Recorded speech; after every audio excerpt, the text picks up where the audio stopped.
So now we're going to shift gears, and now we're going to talk about the second city, the Navy. So we already know the Navy came in 1942, took over with eminent domain. Again, I see this as a three-part evolution of their life cycle. The mobilization period, which my thoughts are from 1942 to 75, which takes us into the Vietnam era. You could argue where you draw that line, but that's how I did it. Then I talk about community engagement, and this is when I had the benefit of being here and working for the city and experiencing the things that can happen when you have engagement. And then where we are today, unfortunately, detachment, which is largely a post-9/11 issue. So again, this is the beginning of the mobilization. Government comes in through eminent domain, takes over 1,700 acres, most of which was the Bard estate and other property holdings. And their influence continued until 75. And what was the legacy that the Navy left behind, and how did it translate to the physical nature of Port Hueneme? Well, we already talked about the takeover, but it also came with unsavory uses, card rooms, you name it. Unruliness, that was a law enforcement issue. We certainly didn't anticipate being able to accommodate this influx of population that is the war effort. Our utilities were totally deficient. And then we ended up, housing having to go up overnight, and that was then the remnants we have to deal with today. So how did we respond? Well, the city became incorporated in 1948 and said, we need to be able to control our destiny. And so we want to make certain that if the Navy is accessed, if that, after the war effort, we want to be able to control that piece of land. It also told us we needed to have a good police force. And I looked to Al Gelati, he's in the middle there. Al Gelati is kind of the figurehead for law enforcement in Port Hueneme when we were a pretty renegade community. Al Gelati went on to be a well-respected sheriff of Ventura County. We also invested in a lot of infrastructure and ultimately redevelopment to take care of the legacy that the Navy left as a result of the buildup of the war effort.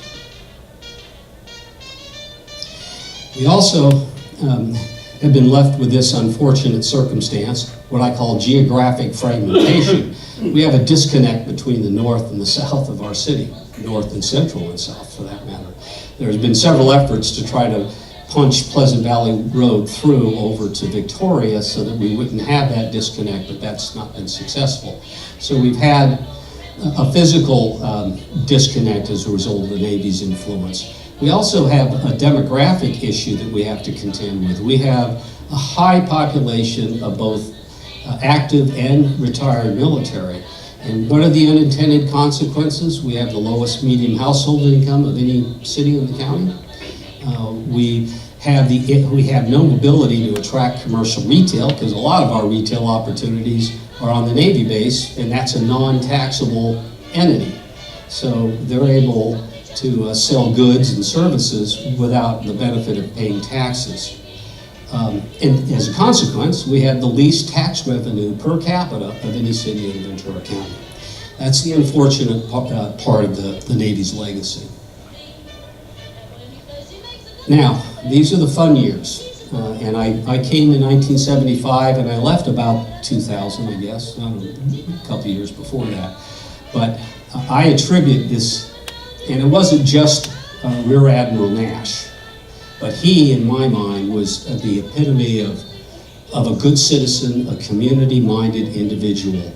And we were able to do some things that other commands we were unsuccessful. Creating unified signage and perimeter improvements that made Port Hueneme what it is today, to distinguish itself from its neighbors. We did street widenings. We did gate reconfigurations to push the security gates further into the base so that we wouldn't have these incredible traffic jams on Ventura Road and Pleasant Valley and Channel Islands. And then there's Carolyn Nash, the wife of the Rear Admiral Nash, the founding member of this organization, Friends of the Bard. And it was her leadership that led to being able to preserve the place that we're here today. But there was additional things that occurred during that period of time. Utility cost sharing, where the city was providing a variety of municipal services at our mutual benefit. The Navy was very active in public events, and we had base access, to the Little League fields and the like. But that was soon to change. Base closure. That was the NCEL property at the south side of the harbor. This was the first Navy disposal on the west coast of California. And working together with the Navy and the harbor, we ultimately were able to acquire this property, and it's converted now to the benefit of the harbor district. We also, in the course of that process, got special sand replenishment legislation, which we'll have to revisit because it's not producing the results that we had expected.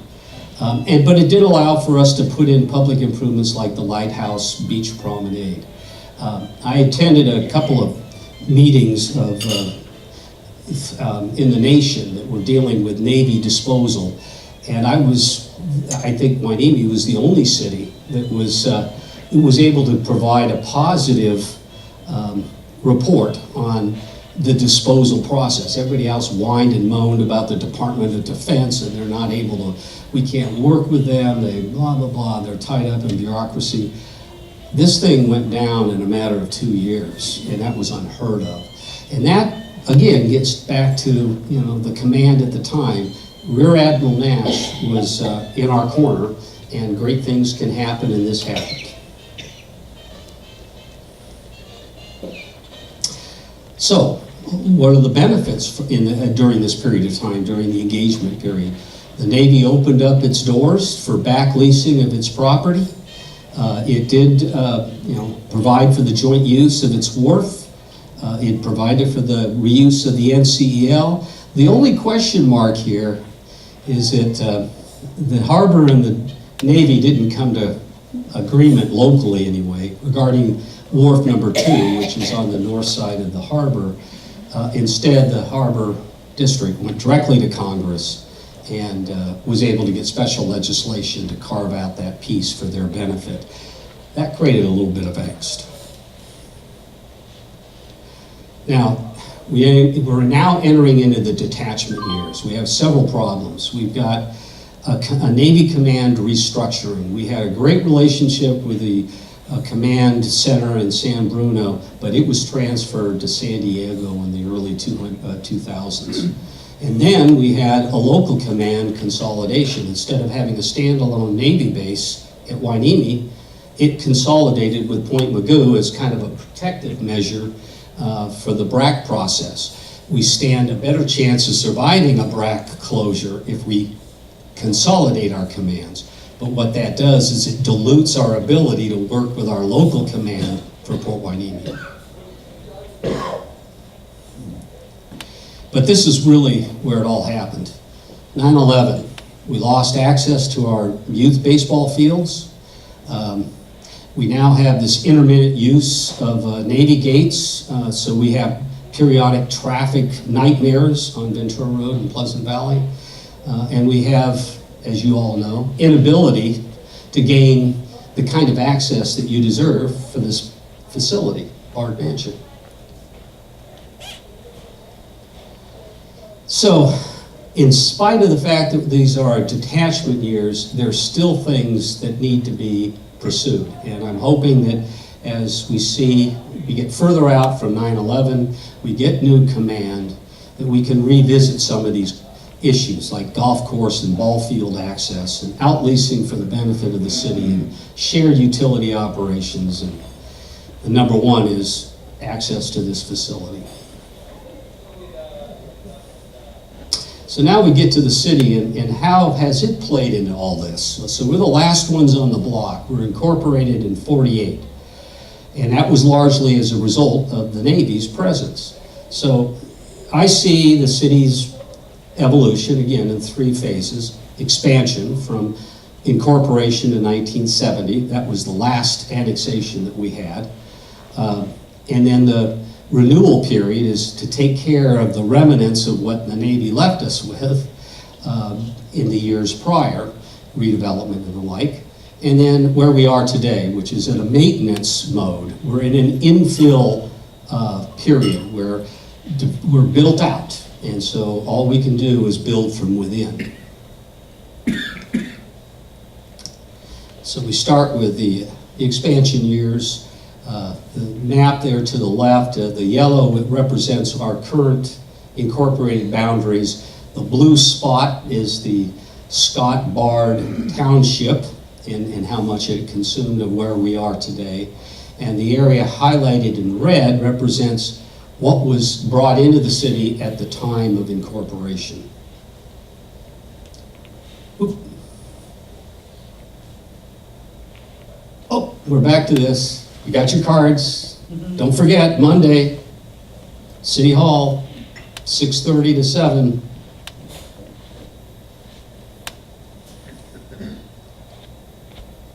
Okay, so the city's expansion wasn't necessarily an easy or friendly process.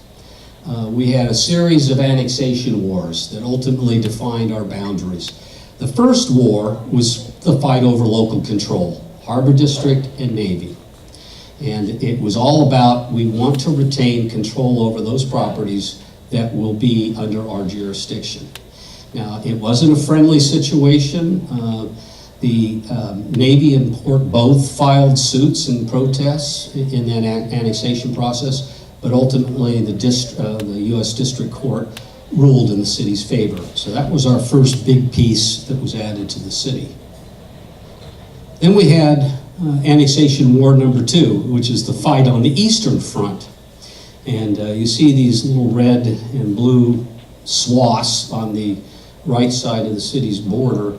Well, that's back in the wild, wild west days when we didn't have local agency formation commissions that passed judgment on annexation, and cities would practice these shoe strip kind of annexations to cut each other off at the pass. And that's exactly what happened here. Oxnard proposed to cut the city's ability to annex to the east, and then the city of Hueneme responded by surrounding that little swath with its own annexation proposal. And we all ended up in court, and the Supreme Court of the state rejected both the cities. Now, ultimately, the city of Hueneme lost, but during that course of time, Annexation War 3 occurred, and that was a movement to consolidate Hueneme and Oxnard to make it the city of Cabrillo.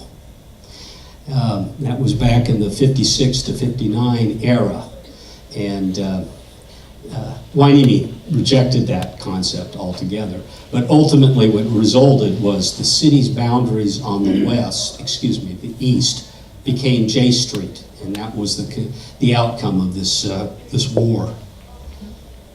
And then we had the final war, Annexation War number 4 on the west. And this is where, again, Oxnard and Hueneme kind of duked it out. Each wanted to have the harbor, the small craft harbor. And they each tried to put forward their own annexation proposals. The county opposed that, and at this point in time, LAFCO did come into existence, and they approved a compromise plan, and the thrust of it being the city's boundaries ended up being defined in Victoria and Hemlock. So I'm going to give you a real quick, this is the actual physical expansion of the city over time, starting back in 48. And the graph there on the right simply shows you the increase in population that accompanied the annexation. And it went by what you would expect. It started largely in the south and worked itself to the north. We started with about 22,000 people, 22,200 people, and ended up in 1970 with about, it's around 15,000 people. So we had a pretty high growth rate between the period of our annexations that started back in 1948 to 1970, and then things leveled off after that. So the outcome of the expansion years is that our boundaries became fixed. We have no place to grow physically. Because we were cut off on the east boundary, our economic opportunities were diminished because we were hoping to do industrial development, Ormond Beach area. And then it certainly created animosity between our two cities, Oxnard and Hueneme. But what it did cause, and I'm reminded of this a lot, the rise of community pride, a sense of independence and identity. We don't want any part of Oxnard, we want to be different. And it largely is a result of these annexation wars. So then we get into the renewal years, the legacy of the Navy, and actually the harbor contributed some of this. With growth comes consequences, so the city focused its efforts in that period of time, 70 to 75 to 2000, in reinvestment, redevelopment, code enforcement, rehab, and the like. And it consumed I'd say about 2/3 of the city. That's that area in yellow that's on that map. So about 2/3 of the city was involved in a very intensive renewal effort.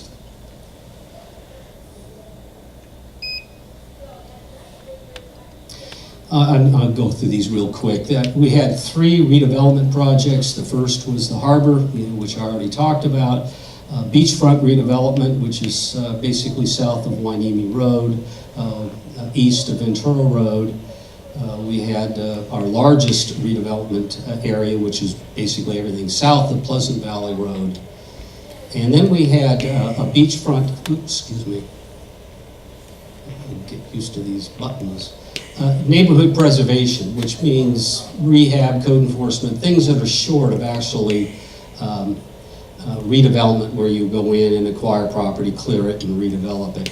But it's more renewal, like the Beachport, or in this case it's the Port City Plaza renovation, and then the rehab, the residential rehab that you see on the bottom there.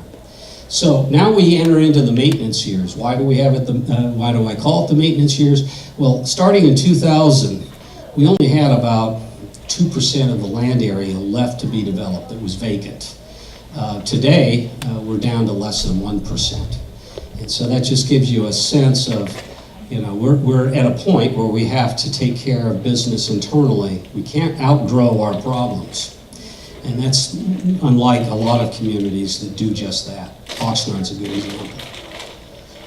So what does the maintenance years translate to? Well, we have to utilize what assets that we have available to us. Right now the city is marketing various properties that it owns to make higher and better use of those properties, to intensify the use of, say, Hueneme Beach, and with that comes controversy.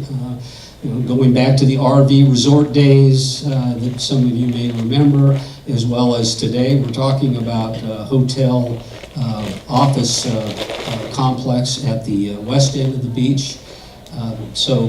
But that's what happens when you have no way to go out. You go in and intensify the use of property you have.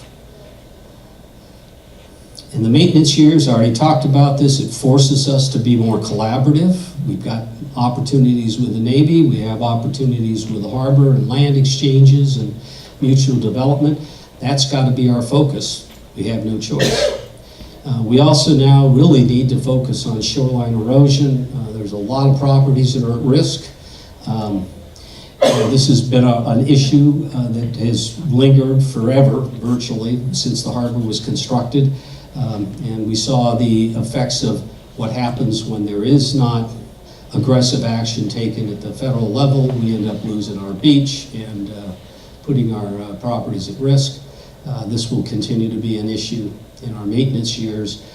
There's a lot of deferred maintenance the city has. You've heard about the sewage treatment plant in Oxnard. That one's a severe deferred maintenance. But we have our own deferred maintenance that we need to be attentive to.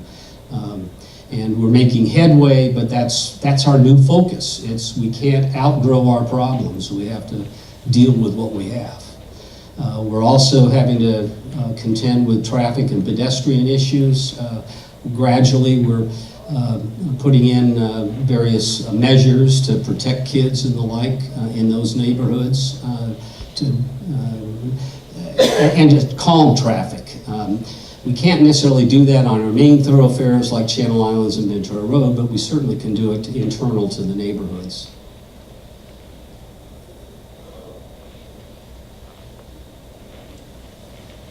Okay, so, can't see that yet.